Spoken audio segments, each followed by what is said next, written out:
to another episode of my knitting and sewing and general craftiness podcast.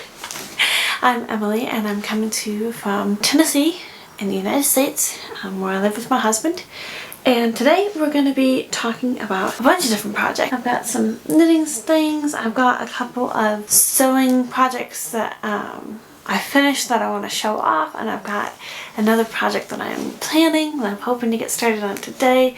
So let's just jump into it. The first project I'm going to talk about is actually the first two projects I'm going to talk about are both blanket projects, and these are things that I've been working on for several months. One of them's probably close to a year. This one I won't be able to quite show you as well as I would like because I'm mid-row. I was working on it last night when Mike and I went out with some friends and family, and I realized that I've gotten to grab another ball of yarn to work on it more, so I'm mid-row. But this is a squishy, beautiful garter stitch blanket that I am knitting, and I am in love with it. It is so pretty, and it's going to be absolutely like the coziest thing ever. I can't wait to get it done. I think I'm about halfway. Well, I think I'm a little over halfway. It depends upon how many balls of yarn I have downstairs. But it is just big and squidgy, and it's perfect because it's literally knitting row after row after row, and I love it.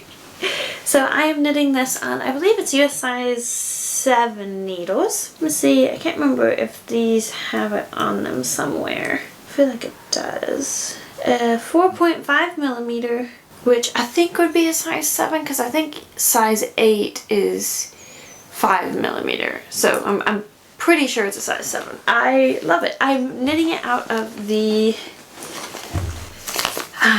Lion brand Heartland yarn, which I am using because I wanted it to be something that's a super easy to care for type of a blanket. There's the specs if you're interested. And the colorway is Sequoia. I don't think that's how you pronounce it, but that's the colorway.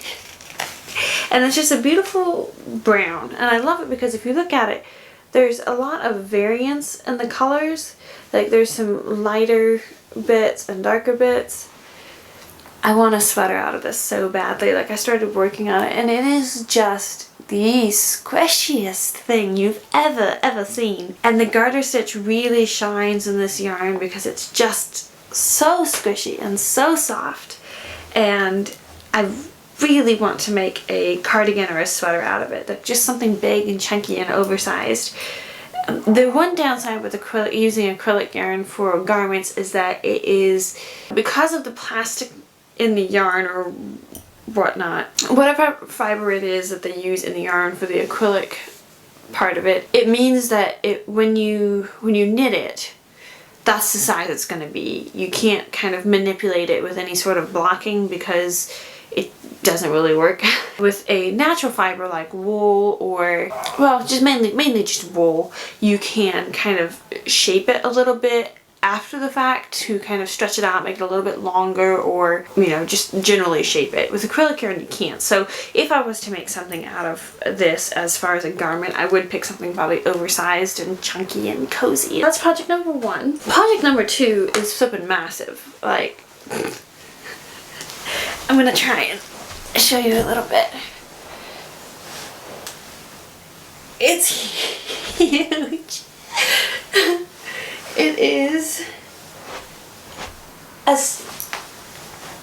as tall as I am now, which is impressive, and it is wide enough to go over our queen size bed, which is lovely. I'm on the next to last stripe purely because that's how many balls of yarn I have. I actually have one of the balls here. This is an acrylic yarn I just bought at Michael's. I believe this is their in-store like house brand, if you will. It's Impeccable Yarns. Again, another acrylic yarn, and this one I'm actually crocheting. If you're familiar with the different looks of fabric, you probably already guessed that. But I'm crocheting this one, and it's just a made-up pattern because it's not really a pattern. It's just single crocheting in each one, and then each one of the stripes is a full skein of this yarn. So far I've got 1, 2, 3, 4, 5, 6, 7, 8, 9, 10, 11, 12, 13, 14, 15. I'm working on my 16th stripe, and then I have one more ball of this lighter blue yarn that I'm actually going to be attaching back at the beginning, because that's where it would have to go to stay in the pattern that I have selected. Once all is said and done, it will have about 17 stripes in it, and this thing is so nice. It is a pain in the neck to work on because it's massive, but it's also just cozy and warm, and when it's the middle of winter and it's really cold, it's a lot of fun to work on because you can literally be like this and still work on it. It's ridiculous. Yeah, I love having these two projects on the go because they're so brainless. I can just go on autopilot and I can watch something, or like I said, I can take it to a party and work on it, and I don't even have to think about what I'm doing.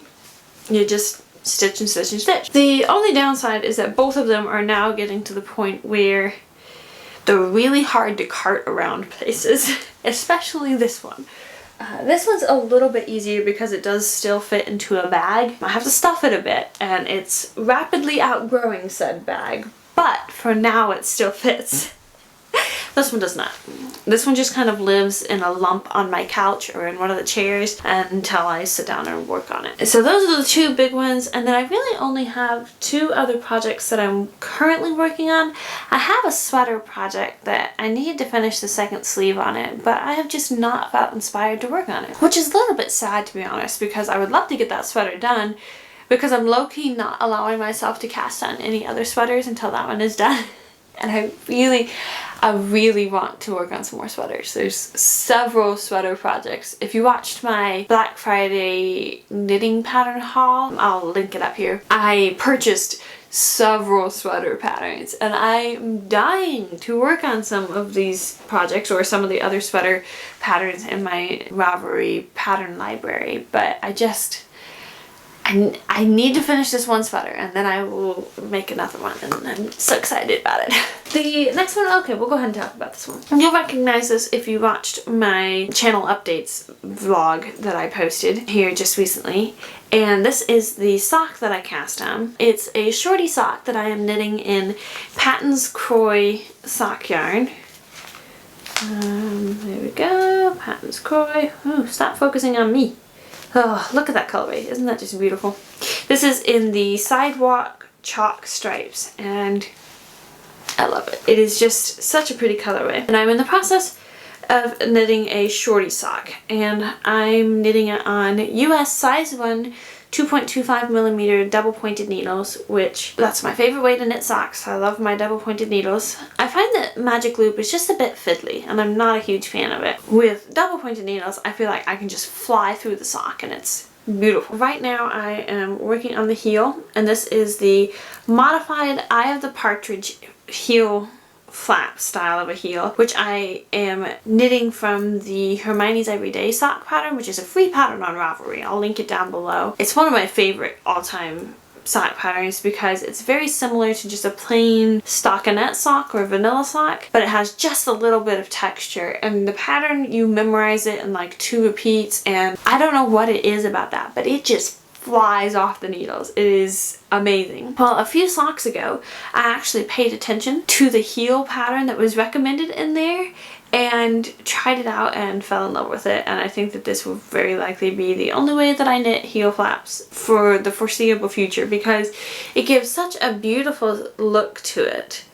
And it also, for the edges, it has a garter edge, which means that when you come to pick up the stitches, it doesn't leave those unsightly gaps. Whereas if you do the traditional one where you slip stitches all along the edge of the heel flap and then pick those up, I hated it because every single time it would leave like this weird gap there, and it drove me insane. All along the edge of the heel, so it wasn't just in one spot, all along the edge of it. And I tried different things like picking up further into the fabric of the heel and trying to pull it really tight, and nothing worked. I am a big fan of this particular heel pattern. And it's really easy to do too. I'm about halfway done with it. Then I can get onto the foot and then the toe, and it'll be done. I'm keeping my fingers crossed that I can get a complete pair of shorty socks out of just one skein of this patent Croy yarn. I'm a little nervous that it's not going to happen because I do have US size 10 women's feet. I don't know what that is in other shoe sizes, but I have feet that are on the larger side, and so I'm a little bit worried that I might not be able to, which would be kind of sad because then I'd have to go and buy another skein of yarn to finish them off, and then I'd have a bunch of leftovers, which I'd rather not do. And also, Patton's Croy is not the cheapest yarn that is out there. And another pair, I don't remember if I mentioned it in my last podcast or episode or not. It's been a while since I filmed that, so honestly I have no clue what I talked about. I recently knit a pair of socks out of some Patent Croy sock yarn, shorty socks, and I used a different color of yarn for the heels, toes, and cuffs. I think it was all three. And the problem that I had with that is that Patton's Croy is a much thicker fingering weight than the usual yarns that I use, like my hand-dyed yarns. And so when I used some of my hand-dyed yarn for the heels, toes, and cuffs, it just looks weird and I don't like it. So I'm gonna play a little bit of yarn chicken and try and see if I can get one pair of shorty socks out of one skein of this. Fingers crossed, I'll keep you updated. And then the last knitting project that we're gonna talk about today, I was actually working on this earlier at church. Oh, I'm so excited for this, guys. I've been working on this one for a long time. This is the Mayfield Shawl designed by Libby Johnson of Truly Myrtle, and I love this so much. It's very simple texture, very simple lace, and I feel like this was a match that was made in heaven as far as yarn. That's some of my hand-dyed yarn. This was actually in my Nutkin colorway back when I was selling yarn. It is a tweed, so it's 85% superwash merino, 15% nep, I believe. I can't remember exactly off the top of my head. It's been a while since I've looked at my undyed yarn. It just looks so perfect in this with this russety orange and then the pops of the tweed. Sometimes I will look at the yarns that I dyed and be like, you know what, girl? You did not do a half bad job. You might have thought that you were completely and totally failing at everything in life, but some of these colorways you did pretty darn well. Anyway. So this is a gorgeous, gorgeous shawl pattern, and it's supposed to have this beautiful fringe all along the bottom of it when it's done. And I am hoping that I will have enough yarn because I had a little bit of a whoopsie. And I don't know how it happened because I counted and multiplied. In the pattern, you are supposed to knit a repeat for 13 times altogether. So I was like, okay, 13 times this repeat, and that makes it so that it needs to be like 50 something rows, something like that. Well, then when I went back to count this particular section, because it's interchange, it goes from this beautiful eyelet lace section here to a garter ridge section, which I love. It's also super easy to knit this part. This part you have to actually pay attention, but this part is just, anyway. And I went back and counted it, and I actually have 15 of the garter ridges, and I'm pretty sure I'm only supposed to have 13. I don't know. I went back and multiplied and figured it up and like checked the math against myself like 4 times, and I don't know what I did, but I'm pretty sure I did 2 rows or 2 repeats too many. So I'm hoping that that does not mean that I will suddenly have not quite enough yarn to do the tassels, tassels on it, because I think that really adds to it, and I've never done a shawl with tassels before, so I'm really excited to do that. But right now I'm on a sadly bunched up you can't really see it. I'm on the last section of the lace, and then there's a little bit more of the garter stitch, and then it's done. And I'm on my 3rd skein of yarn, and I have about this much left, and then I do have a 4th skein. So I'm pretty sure I'm gonna have enough, but I'm hoping I didn't mess it up. It's slowly but surely growing. We're at the stage in shawls where it takes flipping forever to do 1 row. And I don't mind. It's nice and soothing, and I can work on it while we're at church or whatever, and it's great. But I love this so much, and I'm so excited to get it blocked because that's gonna make this section just pop. It's gonna be fabulous. So there you have it. Okay, so that's actually all of the knitting, crocheting projects that I'm working on right now. I'm really trying to get this shawl done and get the other sweater that I mentioned downstairs done. And then I want to cast on a few new things because I feel like that's the other part of the problem is I've had all of these projects on the go for months. I think this shawl I've been working on for probably close to a year. Sorry, there's a truck outside, so you might hear some noises. My window's open. This blanket I've been working on for ages. This knit blanket I've been working on since November, so we're close to 6 months. Is it 6 months? I think it's 6 months. Because I cast that on when Micah and I were on our honeymoon, and yeah, I think it's 6 months now. I don't know. I don't keep track of these things. Really, the only new project I have is this sock, and I think I needed it because I have just been itching to do more knitting, and I was just not feeling a lot of the projects, and I'm really happy I did go ahead and cast that on. I'm actually going to jump up here and run over to my closet and grab a couple of dresses that I recently finished, and then the fabric for the next project that I'm going to be working on, and I'm so excited about it. Yeah, so hang in. Okay, I'm back. This dress is a project that I made a sewing vlog for, so if you're interested in that, I'll link it up there. But I kind of just went through the process of me working on it. This is a Jennifer Lauren handmade Felicity dress, and oh my goodness, I love this pattern so much. I need to make more of these dresses because I love wearing them. I have 2 of them, and I really need to make a couple more because they fit so beautifully and they're so comfortable, and it's such a good pattern. This is made out of this beautiful cotton, which is from, I believe it's a Rose and Hubble cotton from Minerva. And oh, it's just, look at this. Look at the little beads. Look at the little beads. It's so cute. I used the, I just put a half circle skirt onto the Felicity bodice and did inseam pockets. But one of my goals is to now make the Felicity dress with the included, I believe it's a 3/4 circle skirt, but it has a really cool type of a pocket. I really want to try that out. But this is one of the dresses that I just made. And then this one is actually the most recently finished sewing project that I have. I didn't make a sewing vlog for this one, I just kind of wanted to make it. This is a slightly modified version of the Deer and Doe cardamom dress, which I love the detailing on this. Like, you can kind of see it here. It has this bib yoke here and then gathers. And so it's got this little like collar. Technically it's supposed to have buttons and buttonholes here, so it goes all the way up. However, I never wear it like that, and I don't actually want there to be the buttons in the way because I'm just going to wear it more open. So I haven't messed with that. And then I used the sleeve pattern, but I cut it off really short and put elastic around it. And I am finding that this length of sleeve is like my ideal length of sleeve. It's super flattering, it's super comfy, like it's perfect. Then I swapped out the shearing elastic that you're supposed to put onto it, and I used, on their blog they have a free pattern add-on where it's just a waistband instead of the sheared elastic waistband or waist area. So I put that in, and then I just did a gathered skirt, just a simple gathered skirt, and then I put patch pockets on it, which I love these. They turned out so cute. I'm super pumped with them. You can't hardly see them, they're too disguised. But I put a pleat here, and they're a little bit rounded in shape.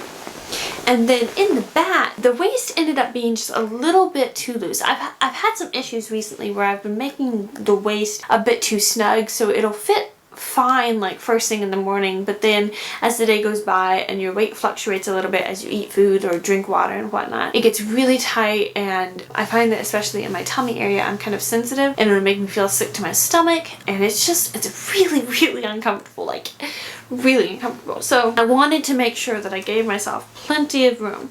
Well, it ended up I gave myself a little bit too much room, but I fixed that, and I love this. So in the back, I just added a piece of elastic in the waistband. So now there's plenty of extra room, but it's still nipped in at the waist, which is my favorite look. And I'm so proud of myself for thinking that up. But here, you can kind of see it better on the inside. There we go. I just attached another piece and ta-da! So I am super pumped with how this turned out. And I also made, I'm realizing too that I like skirts a little bit longer than I thought I did. So both this one and the Felicity dress have about a 30-inch skirt, I think. And it's amazing.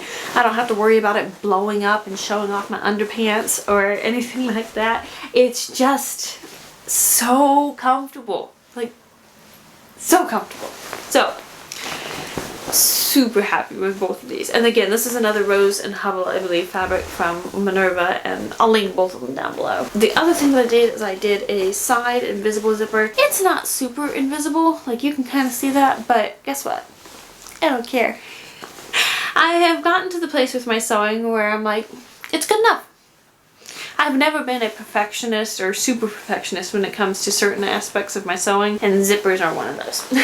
So there's those two recently finished projects, and then the next two projects that I decided I'm gonna talk about two projects. The first one, well, I should preface this by saying I have come to the realization that I am a lot of a Deer and Doe Patterns fangirl.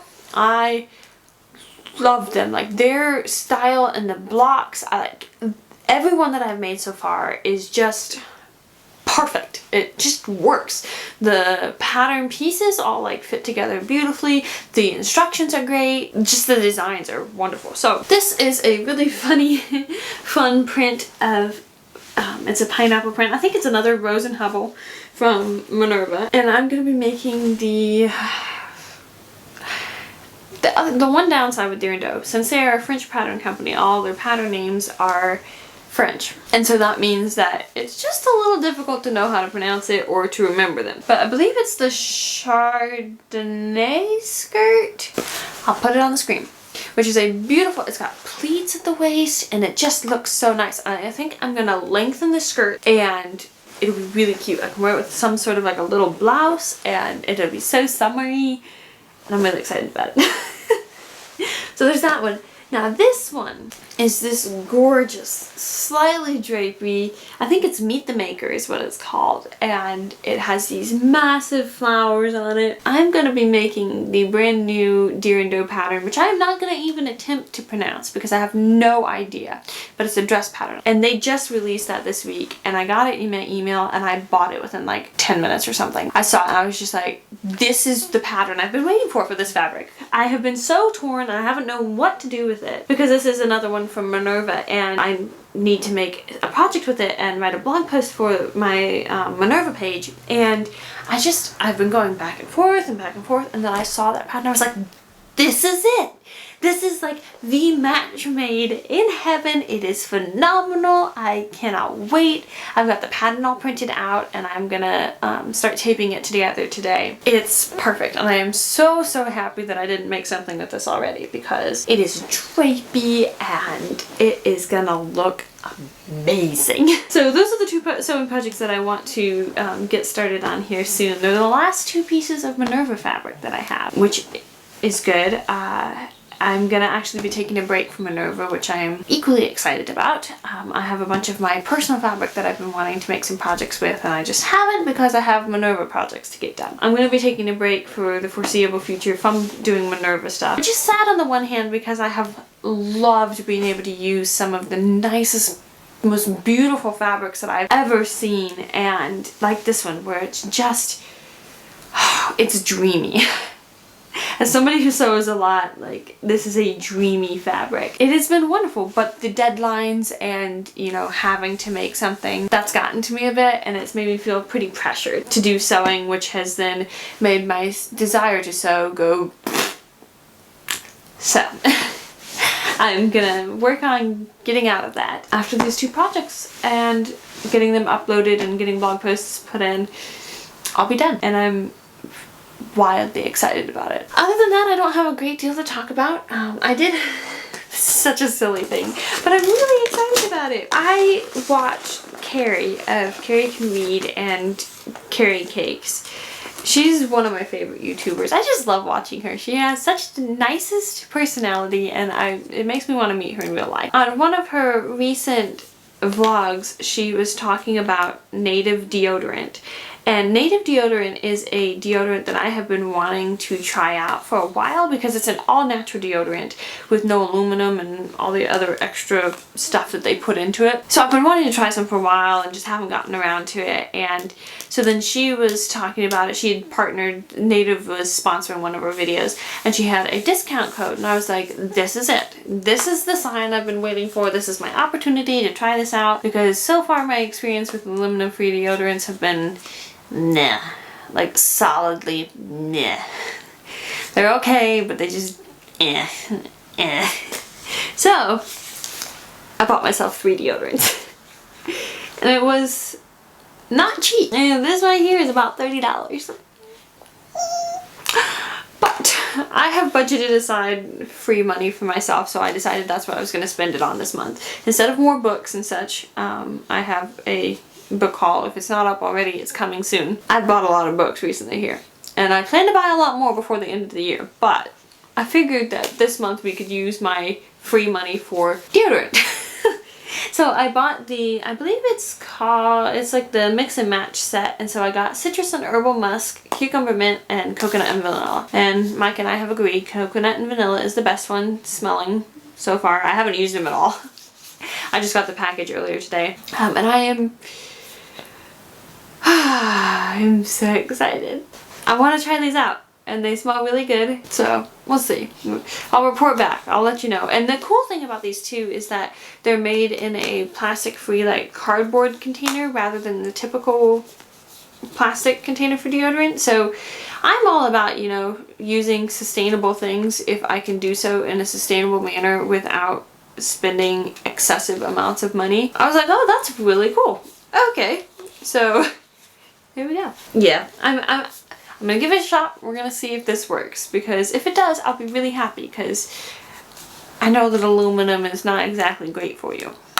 So we're gonna try it out. Other than that, nothing too much going on. Mike and I have just been working, hanging out at home. We were sick with a head cold and a spring cold about a couple weeks ago now, and we were still kind of coughing and stuff last week, so I feel like we're kind of like done with it now, which is, thank goodness for that. Oh, that's the one downside with spring. Every year, head cold. Oh, this is a really cute little blouse that I got off of Amazon. Well, actually, Micah got it for me because I put it in the cart and he was buying stuff, so he just bought all of it because he's sweet like that. It's this really cute tie front blouse, or tie neck blouse, and I've been wanting to get some more blouses, and I'd like to make some more, but it's hard for me to know exactly the type that I want to make. And the other part of it too is if I want to have any type of like retro-y blouses, there aren't a ton of patterns available for that, because most of those are going to be vintage, and with my measurements I don't fit very well into vintage patterns.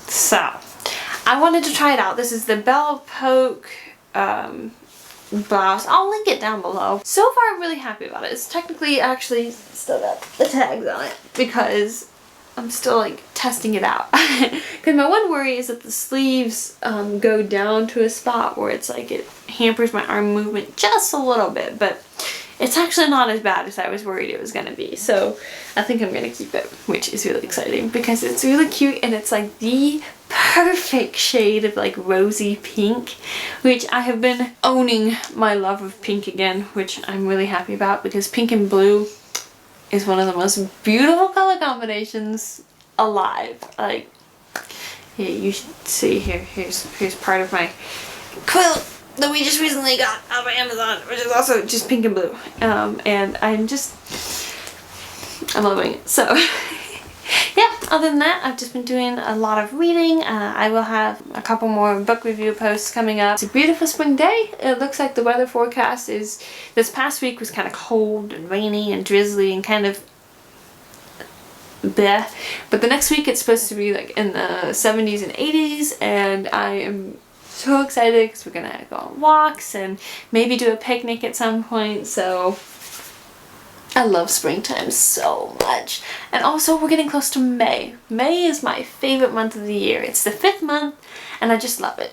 I'll probably do some sort of a May Day vlog again, because that's something I've done 2 or 3 times in the past, and I love May Day, which is May 1st if you don't know. I'm gonna go ahead and go. I want to work on my socks some more. I want to finish editing some videos and watch some YouTube, and I need a drink because my mouth is dry from talking. It's gonna be a lovely cozy Sunday afternoon and I am all about it. Thank you so much for watching this video and spending some time talking about crafty creative things with me. I'm hoping to get back into the flow and be a little more consistent with it. I have found with the burgeoning spring that my inspiration is coming back and I'm feeling more energized and ready to do things, which I feel like a lot of people are. I'm so happy to be able to share all of these things with you, and I'm looking forward to being able to talk about them some more. As you may have seen with my channel updates, I'm going to be consolidating things into one channel instead of multiple channels, which has me really pumped and means that I have a ton of content